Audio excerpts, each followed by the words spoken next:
Hello everyone, welcome back. In this session, we are going to see how we can inject the dependency based on the constructor injection. The example which we discussed in the last session that was completely based on the setter injection. I mean to say, if you see the example which I discussed in the last class, we have one customer class, and this class was dependent on some of the data member. The data member name was name and phone number, and how I was injecting the dependency for this customer that was based on the setter injection. And since I want to inject this dependency based on the setter injection, I had the setter method corresponding to this two data member. You can see from line number 9 to line number 21. These are the setter method for these two data member whose name is name and phone number. And this bin was not dependent on any other bin right now. Okay, this was dependent on some of the data member, and that was kind of the primitive data type. In this example, I'm going to create one more class, and that class will dependent on this customer class, and I'm going to show you how I can inject the dependency based on setter injection. So let me quickly create one class. I'm going to create a class. You can take any class name. I'm going to create the class name as a bank, and this bank is going to depend on the other class. The class name is the customer. How I can make that dependent? So we'll write the customer here. And so now we can see this bank is dependent on the customer bin, or this bank class is dependent on the customer class. Now how I want to inject this dependency? So I want to inject based on the constructor injection. So I can write that for your future reference. So once you will come later, you can see here we have mentioned constructor injection.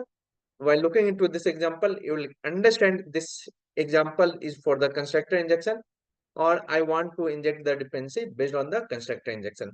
So now since I want to inject this dependency of this bank based on the constructor injection, we have to create one constructor while passing this parameter. So how we can create the constructor? So either you can write the code, or for the shortcut, what I can do, we'll do the right click, we'll come to the source, and inside the source, we have one option, generate constructor using the field. I'm going to click that. Once you will click that, you can see your data member is already selected here. Just you have to click on the generate.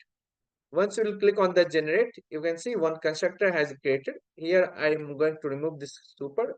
Super is not needed here. I'm going to remove this.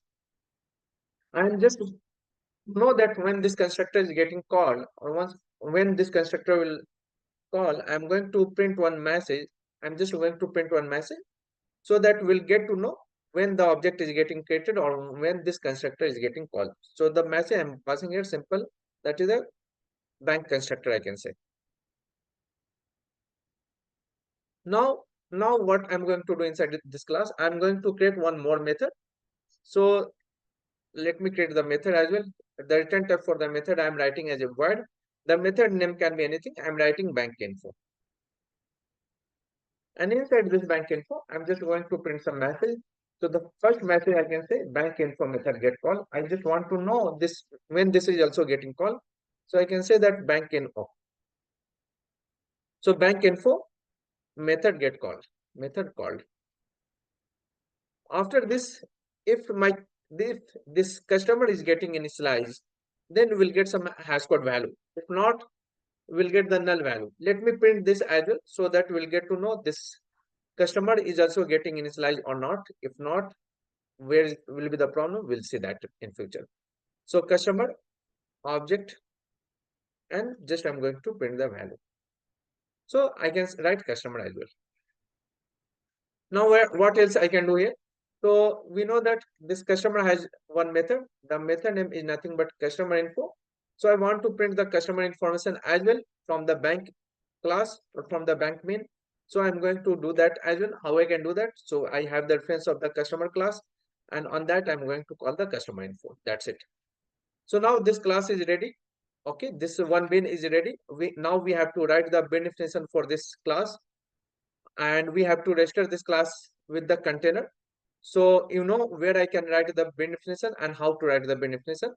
So that part I'm going to discuss in the next session or in the next video.